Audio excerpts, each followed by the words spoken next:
tu n'es pas Benazi candidat. Kokora, Je suis désolé. mais s'il vous plaît. On va revenir les élections Mais s'il vous plaît, écoutez. Parce qu'on a écouté le discours de Blé-Boudé, son patron, donc, qui a estimé que les élections étaient totalement démocratiques. D'accord, mais est-ce qu'on peut écouter le contraire de ce que Mouraga? ton patron a dit, mais je comprends ta position aujourd'hui. Peut-être que tu n'es plus membre du COJER. Vous n'avez pas la parole. Tu vas pas prendre en compte. Mais vous n'avez pas la parole. Je suis désolé. Oui, je suis d'accord que vous soyez désolé, mais vous n'avez pas la parole. Non, messieurs, s'il vous plaît. S'il vous plaît. Mais je continue. Non, mais s'il vous plaît. Non. Sinon, on va mettre fin à l'émission. S'il vous plaît, vous le laissez terminer. On va aborder notre deuxième sujet. On a bien commencé. Non, je ne vous permets pas, messieurs. Benazi Kokora, Lia Ferdinand, ce n'est pas une discussion pour vous. On n'est pas une discussion. Non, mais vous n'avez pas la parole. Non, je ne vous permets pas. Je ne vous permets pas. Non, vous n'avez pas la parole. Lia Ferdinand, vous n'avez pas la parole. Non, vous n'avez pas la parole. Je dis que Benazi Kokora. Oui, mais qu'est-ce que vous voulez? Non, monsieur, vous ne connaissez pas la loi. On met fin à l'émission. Aujourd'hui, il se retrouve avec un Lia Ferdinand, on met fin à l'émission. De toutes les façons. Bon, d'accord, je demande à la régie donc de nous permettre de faire une courte pause. Puisqu'on ne peut pas s'écouter sur ce plateau, on va faire une courte pause. Attends, cher ami. Les législatives 2025 s'annoncent décisives et viennent d'entrer dans une nouvelle phase cruciale. La liste complète des candidats est désormais connue. Dans cette vidéo, nous allons parcourir ensemble les noms, les profils, mais aussi les enjeux majeurs qui marqueront ce scrutin. Qui sont les nouveaux visages? Quels partis reviennent en force? Quels équilibres politiques pourraient basculer? À travers une analyse claire et accessible, je vous propose de comprendre ce que représente réellement cette étape clé pour l'avenir politique du pays. Installez-vous, on démarre tout de suite. L'analyse que je voudrais faire, c'est que un parti politique est une structure, est une organisation, et quand on prend structure ou organisation comme concept, on va à des normes, à des principes qu'il faut respecter. Il y a des règles, il y a un protocole. Ça veut dire que lorsque vous n'êtes pas membre fondateur et que vous y venez, ça veut dire qu'on vous montre comment le parti fonctionne, les règles qui sont à l'intérieur. Est-ce que vous êtes d'accord avec ces règles? Oui, vous validez et puis vous y mettez. Comme dans un État, vous devez respecter ces règles-là.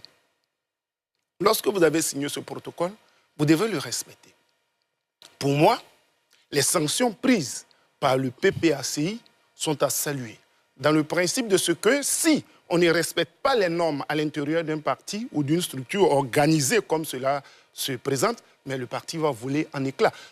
Quand bien même je ne sois pas d'accord avec, j'allais dire, le boycott, le principe n'est pas aller aux élections, mais il faut respecter les règles à l'intérieur. Vous êtes d'accord avec la révocation, les sanctions? Tout à fait. Qu'est-ce que je voudrais dire? À l'intérieur, lorsque vous allez à une convention ou à un congrès, un organe décisionnel qui dit on ne doit pas aller à ces élections. Quand vous sortez de cet organe, de cette rencontre, vous dites « je démissionne du parti, je ne suis plus membre du parti pour telle raison ». Et puis vous venez vous présenter en indépendant. À partir de cet instant-là, vous respectez des normes. Mais vous y êtes. Quand on dit je reste militant, je demeure militant de base, mais je m'excuse de l'expression, c'est pas méchant, mais c'est rigolo. Parce que le président... c'est un peu méchant. Non, j'ai dit, je m'excuse, mais le président du parti n'a aucune compétence à révoquer un ancien responsable. Il reste toujours militant. C'est-à-dire, c'est le Congrès, il y a un organe qui démet la personne. Donc, quand il dit « je demeure responsable de base », mais le président ne peut même pas le démettre. Encore moins, le président ne peut pas du tout. Mais c'est une manière de dire « je reste à la disposition du parti ». Et il oui, le dit. Mais rester à la disposition du parti, quand vous avez un frein aux lois du parti, vous attendez tranquillement, mais le dit, pour moi, vous êtes encore dans le parti, vous avez été sanctionné, on peut vous laisser comme vous radier, mais le président n'a aucune compétence à radier quelqu'un d'un parti. C'est un congrès qui le fait. Du coup, en disant je reste à la disposition du parti où je suis militant de base, mais c'est ce qui te revient de droit et c'est normal. D'accord. Lia Ferdinand. Alors, je voulais déjà revenir sur des thèmes que j'ai entendus. Je crois que c'est Kokora qui l'a dit. On avait dit que 1100 et quelques candidats. 1143 candidats. C'est la preuve de la dynamique de notre démocratie. Mais ce n'est pas la preuve de la confiance qu'on place au processus. De mon point de vue d'opposant, je pourrais même dire que ce nombre pléthorique qu'il n'a jamais vu, d'ailleurs, est l'expression de vouloir changer les choses, puisque vous avez été témoin ici depuis la période avant les élections présidentielles, tous les partis d'opposition ont réclamé des changements de cette CEI qui existe parce que, pour eux, il y avait des insuffisances qu'il fallait corriger.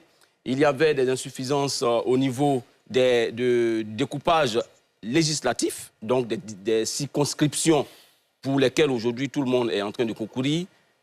Mais les Ivoiriens ont pris conscience de ce que tout ce qui pourrait concourir au changement se passe à l'Assemblée nationale. Et donc, il faut y aller pour prendre la décision qui vaille afin que les choses changent. Maintenant, pour ce qui concerne la participation, sinon la non-participation de certains partis politiques et de certaines organisations, ben, ce qui est flagrant, c'est le cas du PPACI. Je le regrette un peu. Je regrette cette situation. Pourquoi? Qu'elle se passe ainsi. Parce que, madame, le changement qu'on souhaite peut s'opérer à l'Assemblée nationale. Nous avons dit non au 4e mandat, mais ça va avec tout ce qui est à l'intérieur. Si l'opposition a la chance de remporter les élections législatives devant le RHDP, avec le concours de la participation de tous les partis politiques, c'était possible qu'on puisse prendre l'Assemblée nationale et s'opposer véritablement à l'exécutif pour certaines décisions. De toutes les façons, la loi électorale de 2020 a été prise par ordonnance sur autorisation de l'Assemblée nationale. Et pourtant, les partis politiques s'en sont plaints. Le président gouverne aujourd'hui presque par ordonnance, mais cela passe par l'Assemblée nationale et c'est son acceptation de cet état de fait.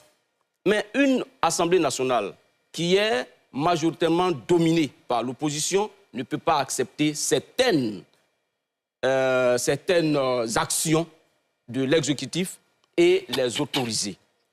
C'est pourquoi je dis que je regrette. Donc la non-participation du PPACI est regrettable. Je regrette aussi la position des militants du PPACI qui vont contre la décision. Moi, je suis contre toutes les rébellions, toutes les formes de rébellion. Quand on a décidé de quelque chose, il faut l'observer jusqu'au bout. Selon vous. Il a parlé de au regard du menu de ce soir. Il ne faut pas utiliser des grands mots et tout. On a pris acte de l'élection du président de la République. Pour nous, c'est suffisant. Voilà. Et je ne pense pas que d'autres thèmes amélioratifs ou superfétatoires, j'ai envie de dire, changeraient quelque chose à l'élection du président de la République. La CEI a donné les résultats qui ont été confirmés par le Conseil constitutionnel. Je pense que tous les Ivoiriens aujourd'hui admettent que le président va remplir pour un 4e mandat. Donc en 2030, ça lui fera 20 ans à la tête de la Côte d'Ivoire. Donc voilà, donc je pense que c'est suffisant. Maintenant, je veux revenir sur les précédentes questions. Je pense qu'il y a un narratif quand même avec lequel je ne suis pas très à l'aise. On a tendance à tirer à boulet rouge en fait uniquement sur l'opposition, sur bien des sujets. Les cas d'indiscipline là dont on parle, il y en a eu aussi dans le cas du parti au pouvoir. Personne n'a dit le contraire, Franck Dédé. Non, j'ai l'impression qu'on veut mettre l'opposition dans un carcan. C'est chez eux qu'il y a l'indiscipline. Pourquoi le PPACI a dit ceci? Et je veux répondre un peu à professeur Nobou, si je ne me trompe pas, pour les appellations. Parce que votre histoire aussi est parfois un peu compliquée. Donc, non, moi, je veux dire, un parti, il a ses règles de fonctionnement, d'accord? Vous et moi, on ne sait pas dire quelle a été la teneur des discussions qui ont précédé la décision du comité central du PPACI. Est-ce que c'était une décision collective? Est-ce que c'était une décision individuelle? Tout ce qui va avec. Parce qu'il y a pas mal de gens qui y étaient, qui disent que ça n'a pas été fait de façon consensuelle, ainsi de suite. Donc, on n'est pas en mesure de juger qu'est-ce qui s'est passé là-bas. Ça, c'est le premier élément. Le deuxième élément, je pense que, et je l'ai dit régulièrement sur mes réseaux, on a tendance à présenter la discipline militante comme une forme de dictature. Et moi, je ne suis pas à l'aise avec toute forme de dictature. La démocratie, c'est aussi consacrer la différence individuelle.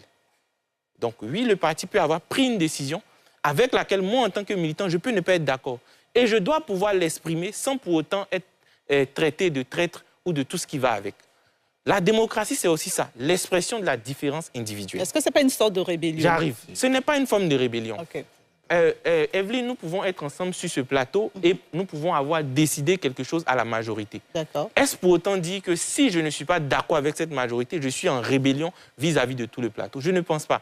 Donc je pense qu'on va trop vite à affubler des thèmes aux gens et tout ce qui va avec. Le comité central, sinon le parti a fait cette décision, il y a certains qui ont estimé que par rapport à l'appel des populations, ils ont le droit de se présenter. Je pense qu'on peut s'arrêter là. Voilà. Et l'autre chose que je veux dire, pour revenir au cas d'indiscipline, il y en a un peu partout, même chez nous à Gagnois. On a Mireille Djedje, au cas du RHDP, à qui il avait été, selon ses dires, promis qu'elle allait aller aux élections. Finalement, elle n'y va pas. Elle a fait une vidéo pour décrier cela. Bon, j'espère qu'elle va me soutenir. En tout cas, on va solliciter son soutien. Donc, ce que je veux dire, c'est qu'il faut laisser les gens se présenter. Il faut laisser les gens exprimer leur volonté de représenter le peuple sans pour autant leur attribuer des qualificatifs. Et ce qui concerne le PPACI ne concerne que le PPACI seul. Le PPACI a pris ses décisions, on doit s'en tenir à ça. Les cadres du PPACI ont décidé aussi de se présenter. On doit s'en tenir à ça sans pour autant juger de leur acte. On a dit. La confiance donc inspire nos institutions, je suis d'accord avec eux. Mais je pense qu'une élection, ça demande une mobilisation donc, de ressources matérielles, financières, mobilisation d'énergie physique et intellectuelle. Alors, est-ce que quelqu'un qui est normal va mobiliser autant de ressources pour s'engager dans un processus qui n'inspire pas confiance, où les règles ne seraient pas respectées? Mais ça n'a pas de cohérence. Moi, je pense que en politique, on a besoin d'un minimum de cohérence. Je ne pense pas, pour ma part, pouvoir m'engager dans un jeu où je suis convaincu que les règles ne seraient pas respectées. Et que c'est un jeu dans lequel rien n'est transparent. Donc si vous voyez des gens intellectuels que vous êtes et d'autres s'engagent à dire oui, je vais à cette élection et je peux la gagner, ça veut dire qu'à la base, ils ont confiance au processus. Ils ont confiance aux règles. Non, j'en arrive. Vous aurez l'occasion, messieurs. Je pense que les gens sont pas... Non, les gens sont suffisamment intelligents pour savoir que décider d'aller à une élection, le premier objectif, c'est de la gagner. La gagner, ça veut dire qu'il y a des règles qui sont transparentes. Il y a les institutions donc, qui sont indépendantes et donc vous avez confiance que vous allez gagner. Mais si à la base, vous savez que tout est flou, mais vous ne vous engagez pas. C'est tout à fait normal. Donc il faut qu'on soit cohérent. Donc le nombre de candidats assez important démontre que le processus inspire confiance et le processus donc rassure les acteurs. Voilà pourquoi ils sont prêts à dépenser leur argent, leur énergie pour y aller. Et ça, il faut le noter. Vous avez dit que ce nombre important est un message pour dire que les Ivoiriens veulent le changement. En gagnant ces élections législatives, c'est une bonne chose. Mais c'est le même changement pouvait avoir lieu lors des élections présidentielles. Parce que c'est le même mécanisme. C'est le même organe, commission électorale indépendante qui va organiser, c'est la même liste électorale, c'est le même conseil constitutionnel, donc il va valider tout à la fin. Donc vous ne pouvez pas dire que les élections présidentielles sont bipées à la base et qu'on ne peut pas la gagner, il faut la boycotter et puis se consacrer maintenant à aller gagner les élections législatives. Pas quelle alchimie? Ça n'a pas de sens. Donc il faut un minimum de cohérence. Vous aurez pu engager ce changement en octobre 2025 si vous pensez que c'est possible. Donc il ne faut pas boycotter les élections présidentielles et venir dire aux Ivoiriens que oui, c'est possible que nous gagnions dans les élections législatives, avoir la majorité à l'Assemblée nationale, à l'effet donc de pouvoir changer les choses. D'ailleurs, la difficulté que vous aurez, c'est comment vous allez convaincre vos militants que ce processus-là est normal, alors que vous avez passé votre temps à dire la commission électorale indépendante est une section du RHDP, la liste électorale donc est truffée d'erreurs, d'irrégularités, de près de 6 millions d'irrégularités, et votre slogan lors des élections, c'était de dire que même si à cette élection, Jésus est candidat et que Mahomet est son directeur de campagne, le RHDP gagne. D'accord. Monsieur, moi, je vais vous proposer de rester sur le thème de ce soir. Notez vos points, vous aurez la parole. Laissez-le terminer. Notez vos points. Donc, vraiment, il faut un moment de cohérence et je crois que vous êtes en train de perdre tout le monde. Ça, on vous a Alors, l'autre chose... Est-ce qu'on peut revenir au sujet de ce soir? Moi, la question du PPACI, je pense que c'est un problème interne. Vraiment, je n'ai pas à m'y mixer dans les problèmes d'un parti politique. Je note tout simplement que ce parti doit pouvoir tirer les conséquences de son acte. Parce que les partis politiques sont financés sur la base de ce qu'ils ont des députés à l'Assemblée nationale. Maintenant, quand vous participez aux élections, comment on finance votre parti politique, vos activités? L'autre chose, voilà un parti politique qui, depuis très longtemps, surtout l'opposition en général, a estimé que le RHDP, le gouvernement, n'était pas ouvert au dialogue. Mais quel est le système donc, de dialogue, le mécanisme de dialogue mis en place au niveau du PPACI? C'est-à-dire, dès qu'un militant prend une position contraire, la seule chose qui arrive, c'est la sanction. Mais où est le dialogue? Et il a bien fait de parler d'indépendants au RHDP. Oui, nous avons de nombreux militants. Mais jusqu'à aujourd'hui, personne ne peut nous dire que le parti a pris des sanctions contre ces militants. Parce que nous continuons de dialoguer avec eux. Quelles sont les leçons que vous avez tirées? Non, on n'a pas encore terminé avec le processus. Comme je l'ai dit, l'élection n'est pas encore, c'est jusqu'au 27. Donc avant le 27, avec le dialogue que nous avons mis en place, à l'effet donc de les rassurer, de les convaincre, nous espérons que ces candidats indépendants vont comprendre, vont entendre raison et retirer leur candidature. On aurait pu faire comme le PPACI, qui dès que les uns et les autres déposent leur candidature, alors la sanction est prise. D'accord. On a même des responsables, hein, j'en arrive, on a même des responsables locaux et au plus haut niveau qui sont candidats indépendants déclarés. Mais personne n'a été révoqué. Donc, on ne peut pas revendiquer le dialogue pendant longtemps avec le RHDP. Et puis en même temps, à votre sein, vous ne pouvez pas mettre en place donc, un minimum de dialogue à l'effet de rassurer, de créer la sérénité et la stabilité au sein de vos appareils politiques. Arthur Bonga. Ok. D'abord, j'ai écouté les amis. Vraiment, sur ce plateau, je ne me souviens pas avoir donné des leçons à quelqu'un. Donc quand on parle, il faut écouter. J'ai même dit que je n'ai même pas le droit de m'immiscer dans les affaires internes d'un parti politique. J'ai simplement analysé les conséquences de leur acte, des décisions qui ont été prises. Deuxième chose, j'ai trouvé que c'est incohérent que le PPACI, qui a réclamé accord et a créé le dialogue avec le pouvoir en place, ça veut dire qu'ils connaissent les forces du dialogue pour régler un ensemble de problèmes, n'est pas capable de mettre en son sein donc ce même mécanisme donc pour régler les problèmes et que dès que certains cadres décident d'être indépendants, la première réaction, c'est de les sanctionner. Première chose. Non, je ne vais pas refaire le débat. Pour revenir sur les indépendants au sein du RHDP, l'ami Lian a rappelé les propos du président du parti donc en 2023. Oui, effectivement. Non, c'était Franck Dédi. Ah, c'est Dédi, ok. Il a rappelé ces propos, oui. Mais c'est à la fin du processus que ces candidats indépendants qui sont allés au bout. D'ailleurs, c'était d'abord un avertissement pour dire, si vous allez en indépendant, voilà les sanctions qui vous attendent. Non seulement vous et vos parrains. Ces derniers sont allés jusqu'au bout de leur action, ont été un candidat indépendant et tous ont été sanctionnés par le parti.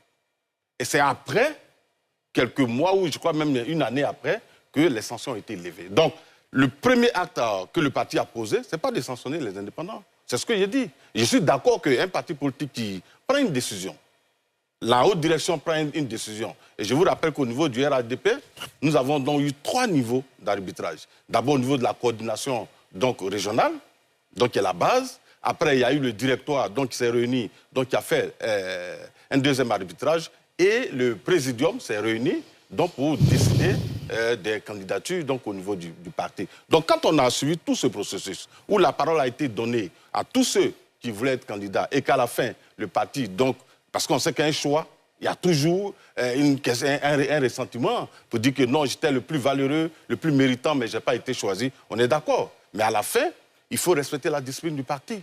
Et comme je l'ai dit, notre première action, première décision, ce n'est pas de sanctionner nos militants, mais c'est de les emmener à comprendre l'intérêt du parti et à placer l'intérêt du parti au-dessus de leur ambition politique. D'où le dialogue dont vous avez parlé. D'où le dialogue dont je parle. Donc le PPACI et tous ces partis qui ont réclamé le dialogue auraient pu faire ça. Alors, frère Lian, moi je suis d'accord en 1995 et je peux t'assurer, de mon point de vue, c'est la plus mauvaise alliance que nous avons eu à faire dans notre parcours politique. Oui, parce que cette alliance nous a desservis.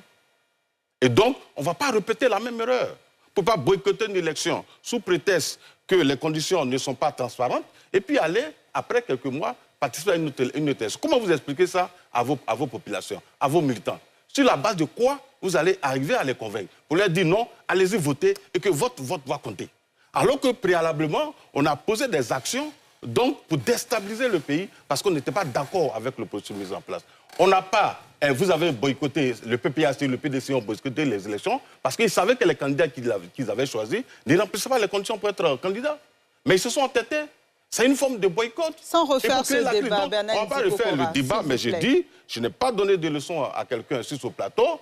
Et je comprends Maître Ouraga qui, lui, est porte-parole du COJEP, mais qui n'est pas capable de porter la couleur donc du COJEP qui est aujourd'hui candidat indépendant. Non, mais on ne va pas parler de capacité. Vous n'allez pas parler Vous êtes membre d'un parti politique. Je pense que le parti a un projet. Je vous demande quand même de retirer la phrase. Dans en Côte d'Ivoire, on voit des gens qui sont membres d'un parti politique, porte-parole d'un parti politique, et puis qui ne sont pas candidats de ce parti. Moi, c'est la première fois que je vois ça. Donc, je comprends l'incohérence, donc il va jusqu'au bout. Est-ce que vous pouvez reformuler simplement votre phrase? Voilà, vous connaissez désormais l'essentiel sur la liste complète des candidats aux législatives 2025, une étape qui confirme les ambitions, les stratégies et parfois même les surprises du paysage politique. Ce scrutin s'annonce riche en enjeux et en rebondissements. Restez attentifs, car les semaines à venir seront déterminantes pour comprendre comment chaque camp compte convaincre les électeurs. Si cette analyse vous a éclairé, n'hésitez pas à liker, commenter et vous abonner pour ne rien manquer des prochaines vidéos. Ensemble, continuons à suivre et décoder l'actualité politique avec clarté et simplicité. Abonne-toi pour ne rater aucune de mes vidéos.